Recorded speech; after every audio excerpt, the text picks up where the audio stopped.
Hello everyone, welcome back to Funny for a Girl. Welcome to episode 2. I'm back. I'm in a different, brighter tracksuit than we were last time. Got my water over there, we've switched out from the Tango. The setup, I'm going to be honest, once again, this pot plant has pissed me off because you can't find the right place to put this pot plant.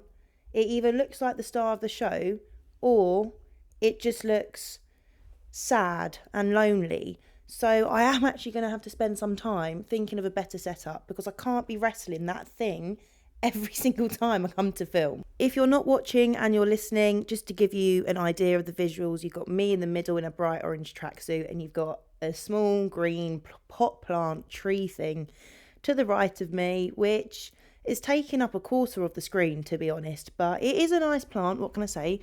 My mum has raised it very well.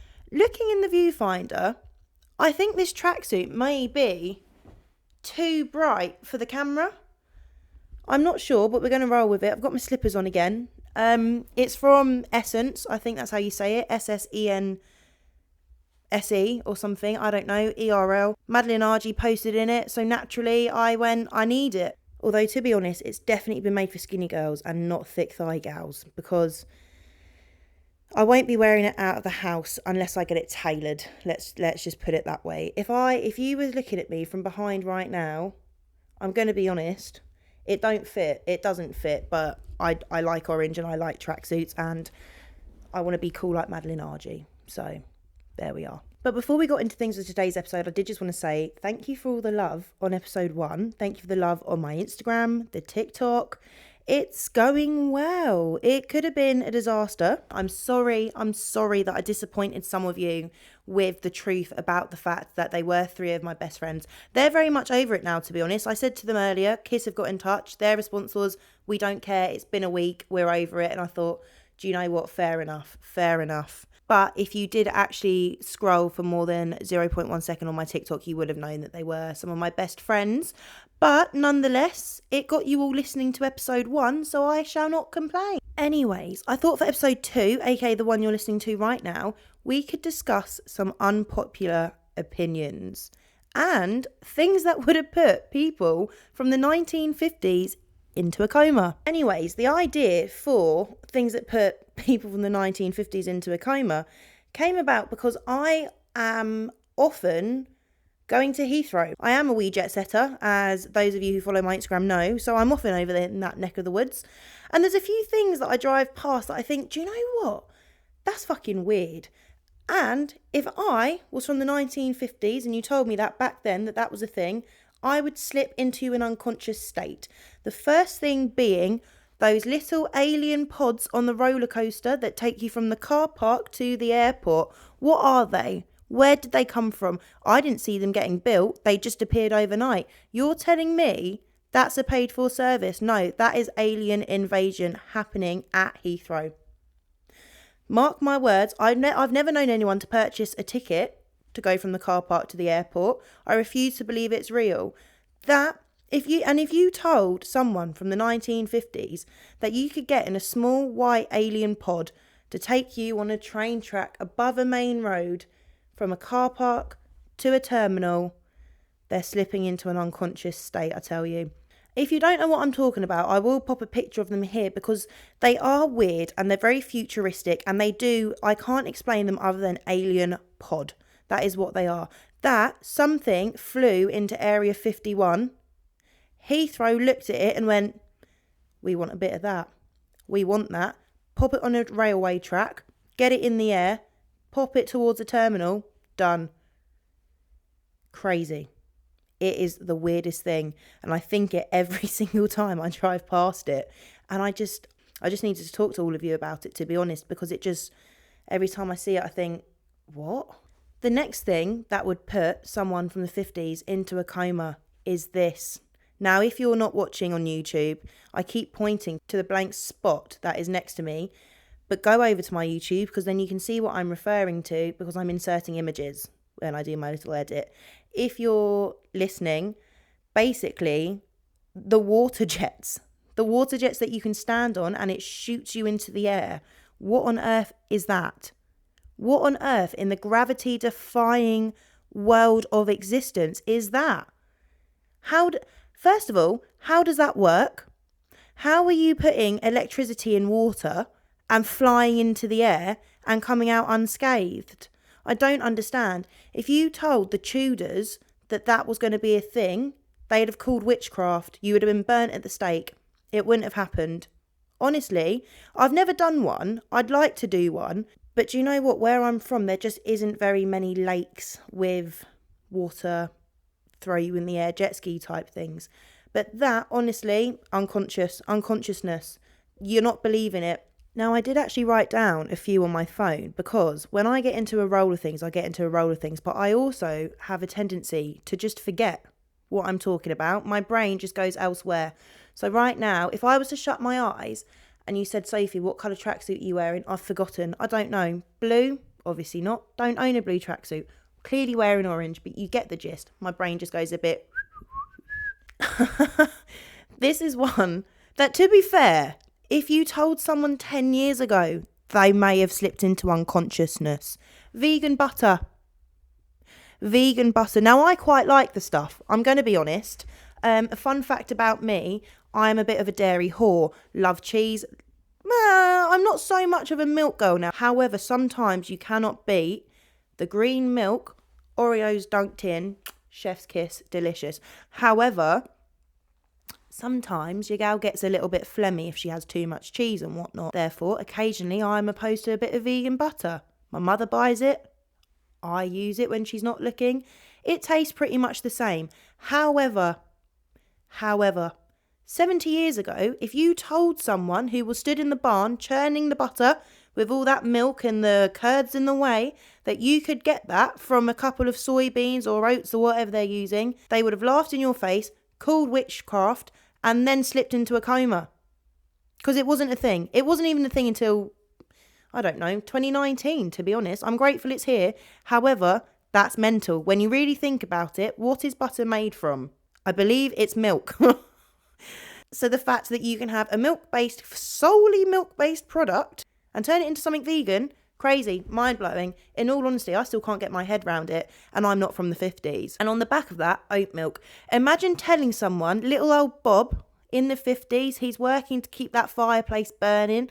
He's milking a cow whilst his Sandra, whatever his wife is just working away in the house, keeping the house clean so little Timmy and Tommy can go to school and whatnot. And someone turns around to Bob on that field and goes, don't know why you're doing that, mate. 2024, they're squeezing it out of oats. Mental. First of all, he's going to kick your butt for saying something so ludicrous. Secondly, witchcraft. Thirdly, if you showed that man proof, if it was David Tennant in his TARDIS coming down going, Bob, I have some news for you. This, made solely out of oats, played in a YouTube video on how they do it, coma. He's slipped into an unconscious state because it's unbelievable. Bloody lovely. I am an oat milk latte girl. So if anyone ever sees me about and says, do you know what? I'd like to get her a drink. I'd like to take her for a drink. Whatever you fancy doing with drink. I'd like an oat milk latte, specifically from Gales, actually. Maybe with a little honey bun. But I'm digressing. Oat milk and vegan butter would have sent someone from the 50s into a state of unconsciousness. Lastly on my list, on the back end of things that you can consume, fizzy water. Now I thought to myself in the kitchen, fizzy water is absolutely mental. It's literally angry tap water. It's weird. It tastes like a TV. It tingles your mouth. It's very strange. And I thought to myself, do you know what? Did people from the 50s have fizzy water? So I Googled it because I simply couldn't have got on with the rest of my day and all of the tasks that I had laid out if I didn't know this information. So now I'm going to share that information with yourselves. So fizzy water came 1767. So it was in fact about in 1950. It'd been about for almost 200 years. Now that's mental when you think about the fact that people were drinking TV water before women had rights. That's absolutely ludicrous, diabolical. In fact, that conversation in itself, I'm about to slip into an unconscious state. However, if you want to know how it happened, some geezer, can't remember his name and I can't be bothered to get back on Google for it, was basically at a beer brewery left some water on top of the brewers, and it just went fizzy. In fact, I feel like I've not done that story any justice. Let me just get up my safari quickly. So, Joseph Priestley invented carbonated water independently and by accident in 1767, when he discovered a method of infusing water with carbon dioxide after having suspended a bowl of water above a beer vat in a brewery in Leeds, Yorkshire. So not only have they given us the Yorkshire puds, they've also given us fizzy water. So I mean, they can't always be winners, because I'm not the biggest fan of sparkling water, but I mean, it benefits some people's lives, keeps them hydrated and whatnot. So can't complain. Do you know what? Thinking about it as well, if you told someone from the 50s that people would get paid to do this, yeah. Can you see how that conversation would go? What do you want to be? Oh, I want to be a farmer. I want to be an accountant. I want to be a midwife. I want to be a doctor. I want to be this. Watch me on YouTube chatting to a mic. Put my voice through your speakers on the way to work. They would have laughed in your face and then popped you in a padded room. They probably wouldn't have slipped into an unconscious state, but you would have for saying something so ludicrous. Honestly, it's mental. Now, that's all I have at the moment for things that would have sent you absolutely crazy in the 50s. But if you can think of anything, please put them in the comments below, because I love this type of stuff. I want to hear what you think would have sent someone into an unconscious state in the 50s if you told them it was going to happen in the future. I want to hear all about it. I don't care how stupid it sounds. I don't care how on the ball it sounds. I want to know. I want to know it all. Now moving into unpopular opinions, which I have a fair few of. But again, you know when you go blank when you're put on the spot? I was thinking to myself earlier, I've got loads. I've got at least 500. And I could only come up with a couple. But the main one, and I say this because I went out for breakfast yesterday with 3 of my girlfriends. And I bought it up there. And it always sends the group into a spiral.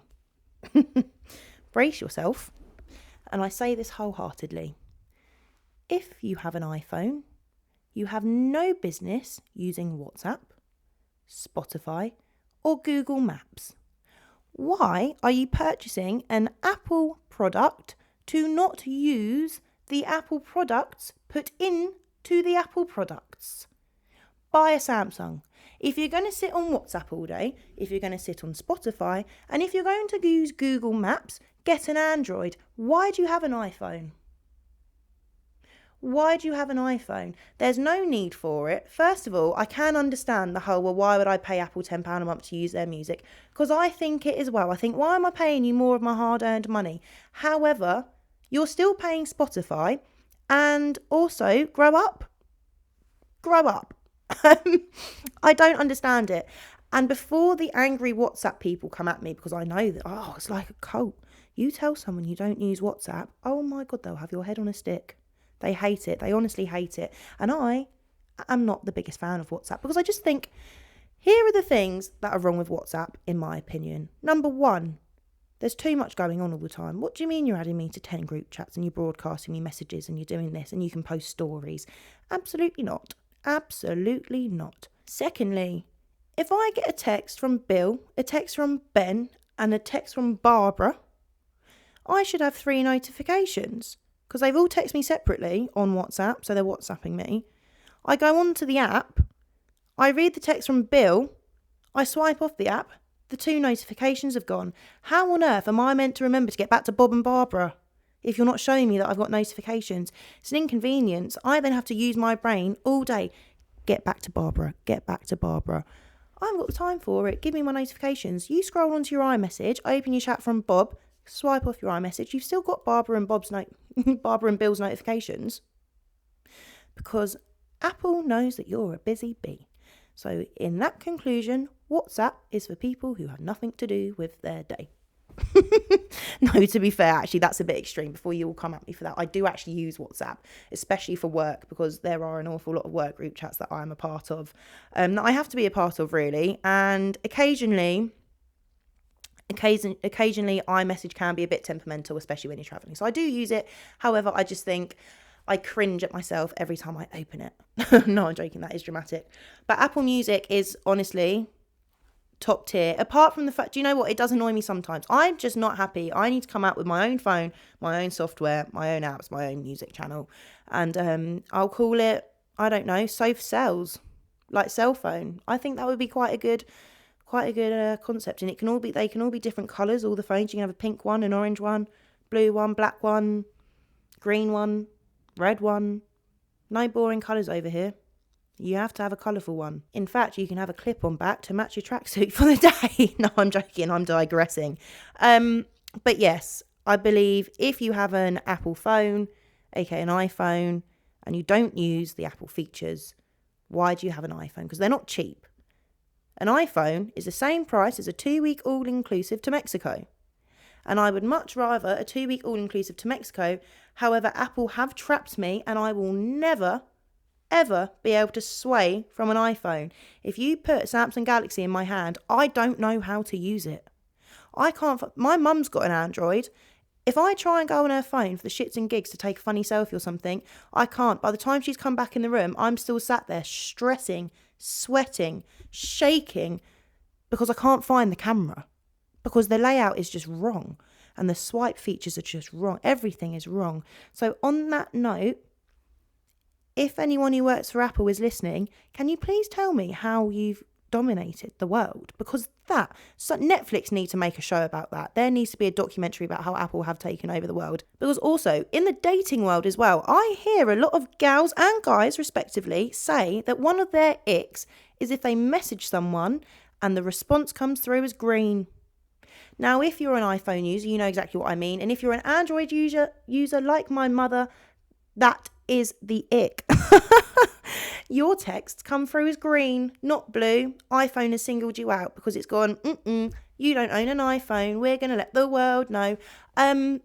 So how has a company managed to convince the entire world that they are the best? It's crazy. It's honestly McDonald's of the technology world. Honest to God, it is. Now, also on my controversial opinions, this one, some of you are going to agree with me on this and some of you are going to hate me on this and probably take it a bit personally. So I'd like to do a disclaimer that I'm not aiming this at anyone in my life. It's completely irrelevant. It's just a fun opinion I've got. And actually it comes off the back of a story that I'll tell you all about in just a moment. You do not get back with an ex. Now, I believe that everyone can change, right? If you look at me now compared to the girl I was when I was with, say, my ex, complete different woman. Granted, I've been a legend since I left the womb. However, I am a different gal to what I was. Maybe my ex is a different guy to what he was. I just had to get up and press re-record because my camera went, Soph, you've been waffling for so long now. Everyone's fed up. Let's stop it right there. What was I saying? Yes, you don't get back with an ex. People can change, absolutely. And do you know what? Actually, I'm going to put a little disclaimer in here. If you had a really great relationship and then you decided that you need to go off and do your own things and there was no animosity, no bad blood, no bad whatevers, and you find your way back to one another, I think that's beautiful. I think that's absolutely lovely. However, if you spent most of your relationship upset or stressed or not being the best version of you because of whom you were sharing your time with, why would you get back with them?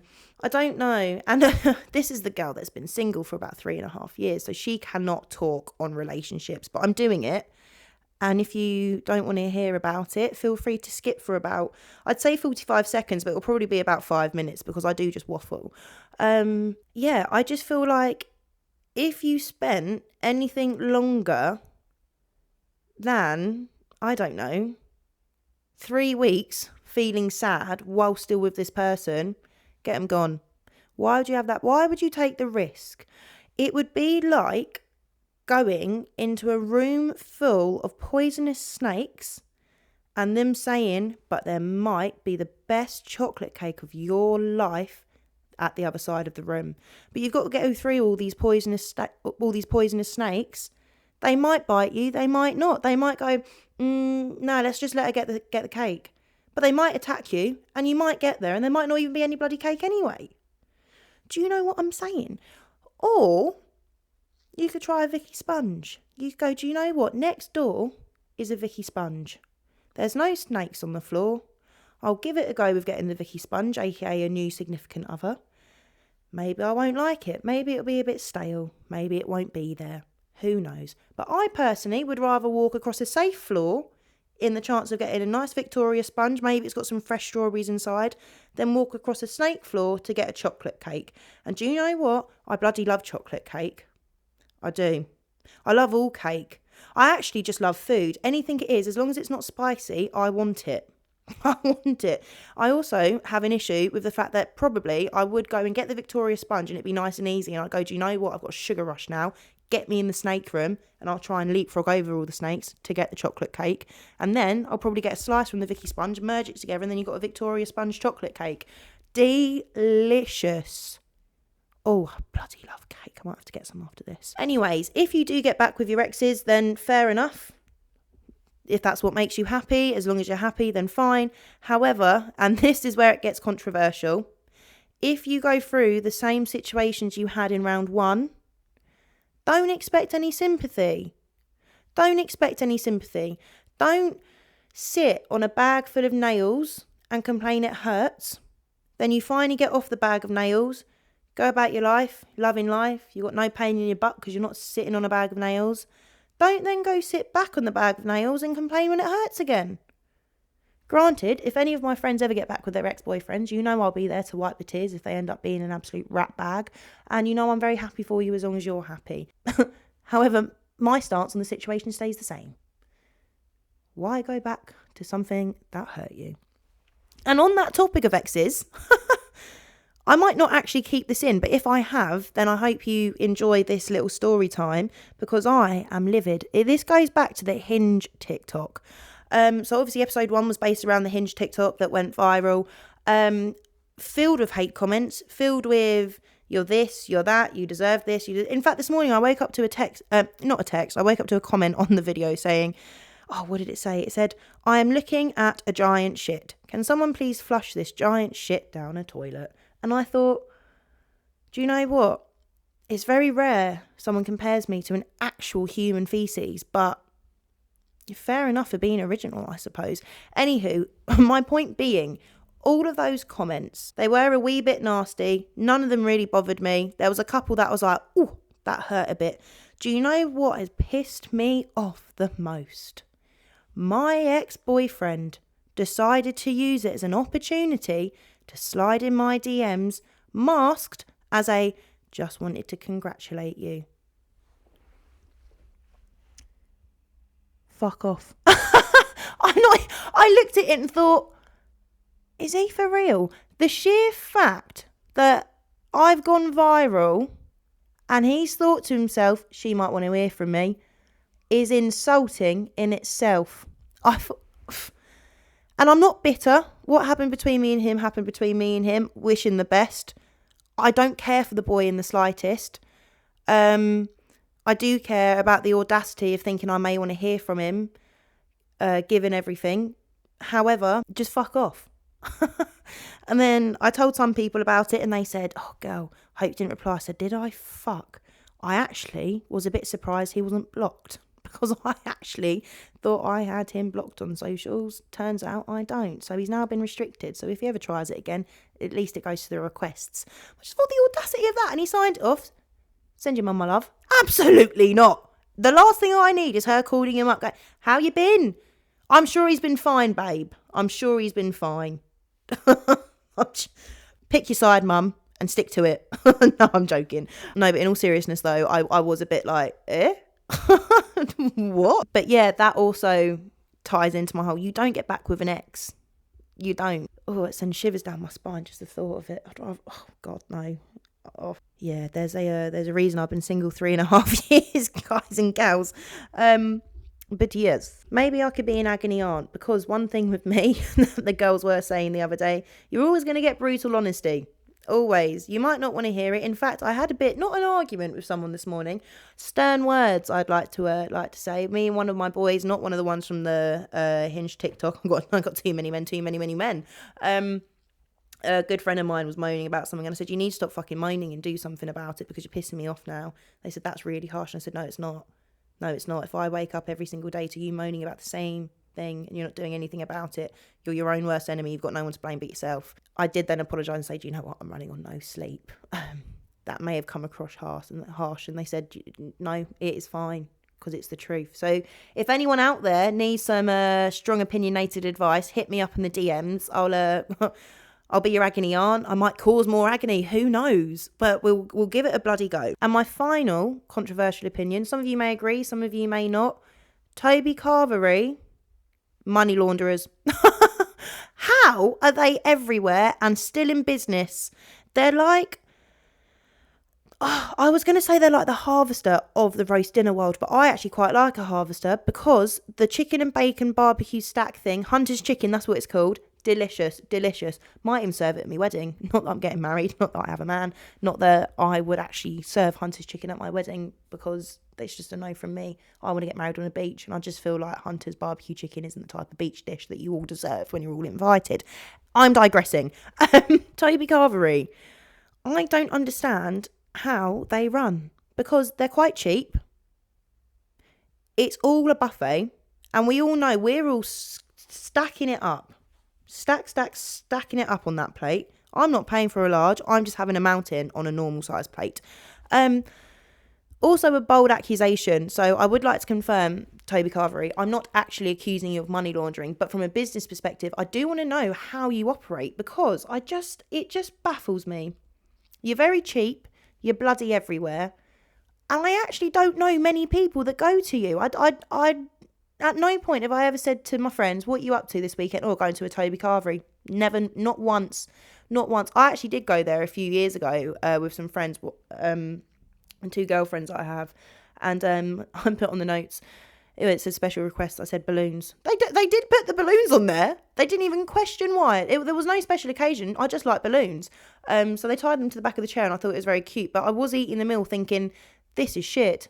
This is, if someone was to come to the UK and go, I want to try one of their delicacies, roast dinner, if they got it from Toby Carvery, they'd probably declare a war. Because if they thought that little of us for our national dish, then God help us all. But anyway, that is the end of my controversial opinions and things that would put someone from the 50s into a coma. My camera is flashing at me saying it's about to die. I've been chatting for well over an hour. So I am going to love you and leave you. Thank you so much for watching. Thank you so much for listening. If you're just listening, do head over to my YouTube, like, comment and subscribe because I could do with the support and the love and to just feel wanted, you know. It's hard out here. No, but seriously, do follow me on TikTok and Instagram. Do come back next Friday for the next episode and do comment below with any controversial opinions you have or anything that you think someone from the 50s would have found ludicrous. I've been Soph Whitmore. This has been Funny for a Girl and I will see you next week. Peace.